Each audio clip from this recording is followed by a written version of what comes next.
ఈరోజు మనం del OptiPlex 3000 మోడల్ని ఇన్స్టలేషన్ ఎలా చేయాలి కంప్లీట్ అన్బాక్సింగ్ సెటప్ వీడియోని చూద్దాము. ఇక్కడ మీకు డెల్ మానిటర్ కూడా ఉంది. ఇది వచ్చేసి విండోస్ 11ని సపోర్ట్ చేస్తుంది, ఇన్బుల్ట్ ఓఎస్. దీన్ని ఎలా సెటప్ చేద్దామో ఈరోజు చూద్దాం. ఇక్కడ మనం చూస్తుంది డెల్ మానిటర్. ఇందులో వచ్చేసి బేస్ స్టాండు, మిడిల్, తర్వాత ఇక్కడ దీన్ని ఎట్లా ఇన్సర్ట్ చేయాలి, ఈ వెనకాల ఉన్నటువంటి ఒక ప్లేట్ వస్తుంది. దీన్ని ఎలాగా సెటప్ చేయాలో చూద్దాము. ముందుగా ఈ బేస్ స్టాండ్కి దీన్ని ఈ విధంగా పెట్టి లైట్గా ప్రెస్ చేస్తే మనకి ఈ లోపల లాక్ అయిపోతుంది. లాక్ అయిన తర్వాత ఇది ఇందులోంచి బయటికి రాదు. ఇప్పుడు గట్టిగా ఉంటుంది.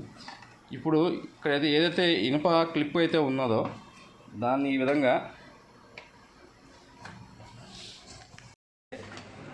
ఇది ఇనుప క్లిప్ ఏదైతే ఉన్నదో మానిటర్ వెనకాల జాగ్రత్తగా ఇన్సర్ట్ చేయాలి. ఇలా ముందుకి చూస్తే ఇప్పుడు అది లాక్ అయిపోయింది.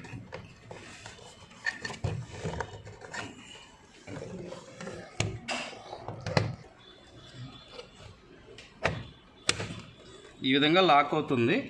ఇందులో స్టీల్ ప్లేట్ ఏదైతే ఉందో మొత్తం పూర్తిగా లోపలికి వెళ్ళిపోతుంది. అప్పుడే మీకు లాక్ అయినట్టుగా. ఈ వెనకాల ఉన్నటువంటి ఈ ప్లేట్ని ఇన్సర్ట్ చేయండి.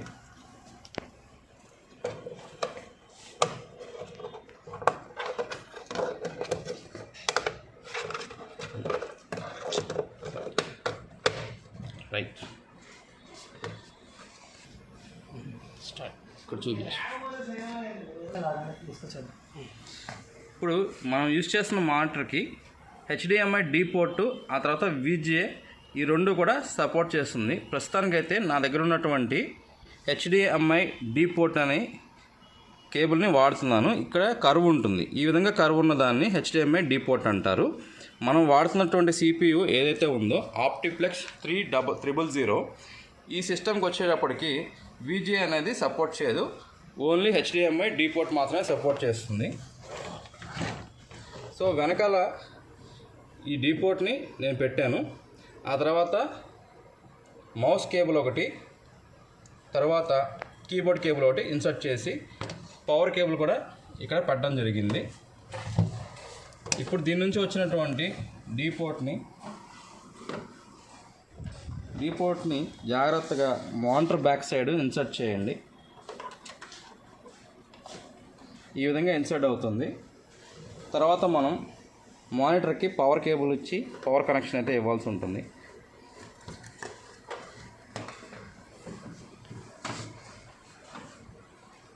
సో ఈ విధంగా మనం ఇనీషియల్ సెటప్ అయితే CPU ఎలా కనెక్ట్ చేయాలనేది కంప్లీట్ చేసాము.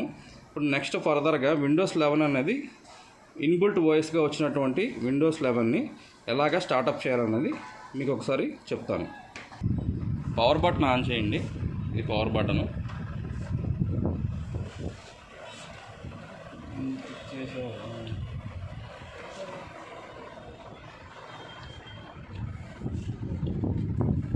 సో పవర్ బటన్ ఆన్ చేసిన తర్వాత విండోస్ 11 బూటప్ అయ్యేటప్పుడు మీకు ఈ విధంగా స్క్రీన్ కనిపిస్తూ ఉంటుంది.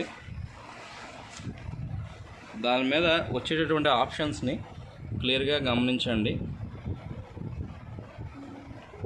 ఇది విండోస్ 11 లోగో. ఇది ఇక్కడ మనం ఇండియా అని సెలెక్ట్ చేసుకోవాలి. కంట్రీ వచ్చేసి రీజియన్ ఇండియా, SN కొట్టండి. తర్వాత కీబోర్డ్ వచ్చేసి ఇంగ్లీష్ ఇండియా సెలెక్ట్ చేసుకుని SN కొట్టండి.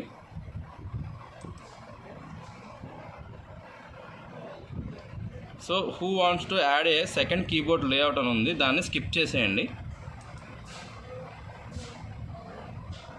Network connection ఇమ్మంటుంది. మీ దగ్గర కనుక RJ45 కేబుల్ ఉంటే కనుక ఇంటర్నెట్ని ఒకసారి కనెక్ట్ చేయండి.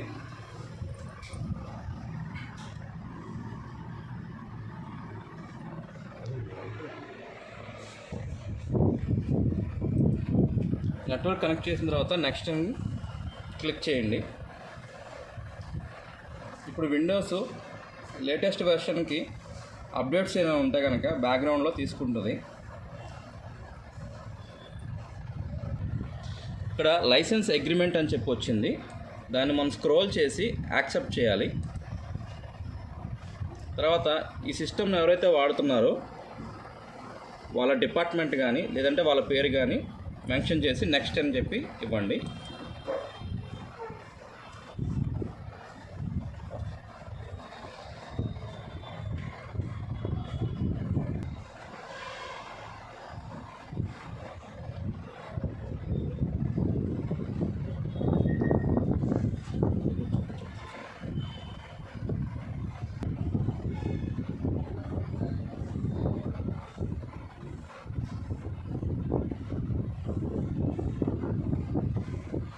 ఇది మీ పర్సనల్ యూజ్కి వాడుతున్నారా లేకపోతే స్కూల్ పర్పసా వర్క్ ఏరియా పర్పసా అని చెప్పి అడుగుతుంది. మీకు ఏది కావాలంటే ఆప్షన్ సెలెక్ట్ చేసుకుని నెక్స్ట్ అని క్లిక్ చేయండి.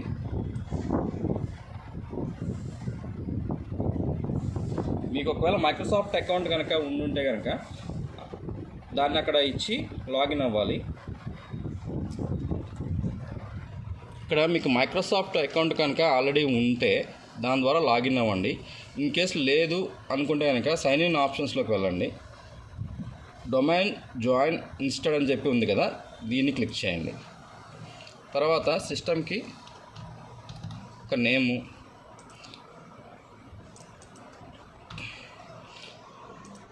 తర్వాత పాస్వర్డ్ అడుగుతుంది. పాస్వర్డ్ కావాలంటే పాస్వర్డ్ ఇవ్వండి, లేదంటే నెక్స్ట్ అని చెప్పి ఇచ్చేసేయండి. స్క్రోల్ డౌన్ చేయండి. ఈ టర్మ్స్ అండ్ కండిషన్స్ అన్నీ యాక్సెప్ట్ చేయాలి. ప్రిఫరెన్స్ అని ఉంది కదా, మీకు అవసరం అనుకుంటే ఫిలప్ చేయండి, లేదంటే నెక్స్ట్ కొట్టండి. I have read and agreed with deals private policy అని చెప్పి ఉంది, దీన్ని టిక్ మార్క్ చేసి నెక్స్ట్ అని చెప్పి క్లిక్ చేయాలి.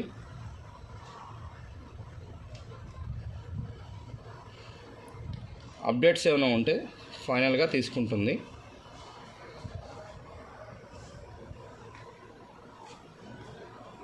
సో ఫైనల్ స్క్రీన్ వచ్చేంత వరకు ఒక నిమిషం వెయిట్ చేయండి.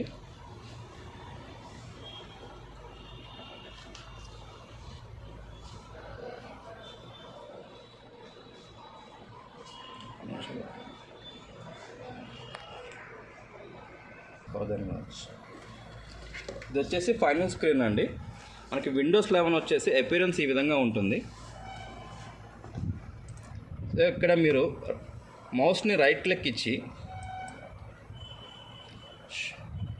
పర్సనలైజ్లోకి వెళ్తుంది.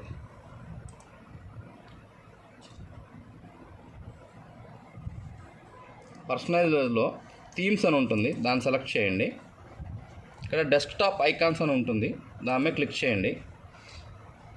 ఈ విధంగా పాపప్ విండో వస్తుంది. మీకు ఏ ఆప్షన్స్ అయితే కావాలో దాన్ని సెలెక్ట్ చేసుకుని అప్లై చేయండి. ఇప్పుడు ఒకసారి చూద్దాము, ఈ సిస్టమ్ యొక్క టోటల్ డీటెయిల్స్ ఒకసారి చెక్ చేద్దాము. ప్రాపర్టీస్లోకి వెళ్ళాలంటే రైట్ క్లిక్ ఇచ్చి షో మోర్ ఆప్షన్స్లోకి వెళ్ళి ప్రాపర్టీస్కి వెళ్ళాలి. ఇప్పుడు డెల్ ఆప్టిప్లెక్స్ 3000 సిస్టమ్ యొక్క స్పెక్ ఒకసారి చూద్దాము. ఇది వచ్చేసి 12th జనరేషను i5 ప్రాసెసర్. ఇది 8GB ర్యామ్తో మనం ఇప్పుడు వాడుతున్నాము. 64-bit operating system, Windows 11 Pro వాడుతున్నామండి. ఇది వచ్చేసి ఇన్స్టలేషన్ డేటు. ఈ విధంగా మీకు అపియరెన్స్ ఉంటుంది.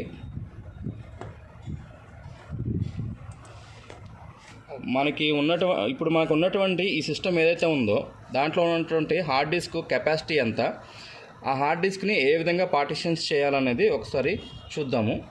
ఇక్కడ దిస్ పీసీ అనే ఐకాన్ ఉంది కదా, దాని మీద రైట్ క్లిక్ ఇవ్వండి. షో మోర్ ఆప్షన్స్లోకి వెళ్ళండి. ఇక్కడ మీకు మేనేజ్ అని కనిపిస్తుంది, థర్డ్ లైను, ఆ మేనేజ్ని సెలెక్ట్ చేయండి. ఈ విధంగా కంప్యూటర్ మేనేజ్మెంట్ పాపప్ విండో అయితే ఓపెన్ అవుతుంది. ఇక్కడ మీకు లాస్ట్ నుంచి సెకండ్ వన్ డిస్క్ మేనేజ్మెంట్ అని చెప్పి ఉంది చూసారా, దాని మీద క్లిక్ చేయండి. చూడండి, ఇక్కడ మనకి ఓఎస్ వచ్చేసి C డ్రైవ్లో ఉంది ప్రస్తుతానికి. అది టోటల్గా 951.09 GB చూపిస్తుంది. అంటే ఆల్మోస్ట్ ఆల్ ఇది 1 TB అండి. ఈ 1 TBని మనం సపరేషన్ ఎలా చేయాలనేది చూద్దాము. ఇక్కడ సి డ్రైవ్ మీద ఈ విండోలో ఎక్కడొక చోట మీకు రైట్ క్లిక్ ఇవ్వండి. రైట్ క్లిక్ ఇచ్చిన తర్వాత ష్రింక్ వాల్యూమ్ అని చెప్పి వస్తుంది. ఆ ష్రింక్ వాల్యూమ్ మీద క్లిక్ చేయండి. ఈ విధంగా వస్తుంది. మీరు ఎంత జీబీ అయితే కెపాసిటీ అయితే మీరు హార్డ్ డిస్క్ని సపరేట్ చేయాలనుకుంటున్నారో ఇక్కడ మీరు టైప్ చేయాల్సి ఉంటుంది. ఇప్పుడు నేను ఒక 350 GBని సపరేట్ చేయాలనుకుంటున్నాను. 350 GBని ఇక్కడ మీరు ఎలా టైప్ చేయాలంటే 350000 టోటల్గా 6 డిజిట్స్ అనేవి మనకి ఇక్కడ మెన్షన్ చేయాలి. అప్పుడు మాత్రమే 350 GB అనేది సపరేట్ అవుతుంది.